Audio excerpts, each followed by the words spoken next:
જે શેઠે ખમણ બનાવતા શીખવાડ્યા તેમની સાથે હરીફાઈ ના કરાય એવા પવિત્ર સંસ્કારના બીજારોપણ સાથે શરૂ કરેલ દાસ ખમણની સફર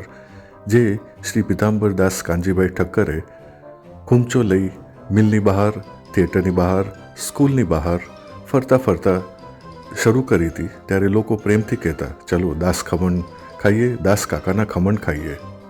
દાસનું લોકમુખે મળેલું આ નામ તે સાથે 1922માં ખૂબ જ થોડી મૂડી સાથે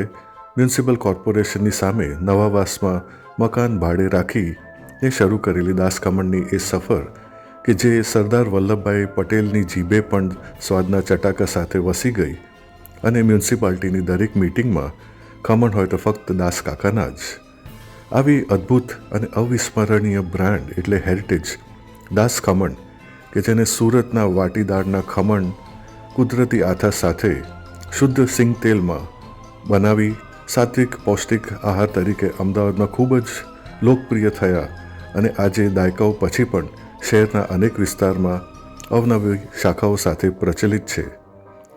તેમની ચોથી પેઢીના ખૂબ જ ખંતીલા અને ધંધાકીય રીતે ચપળ એવા અવનેશભાઈ ઠક્કર મોન્ટુભાઈએ શીલત સર્કલ ખાતે એક સરસ શાખાનો પ્રારંભ કર્યો છે. તેની અવશ્ય સૌ ગ્રુપ મેમ્બરોએ આજે જ મુલાકાત લઈ ખમણનો રસવાદ માણો અને દાસની લિજ્જત માણો.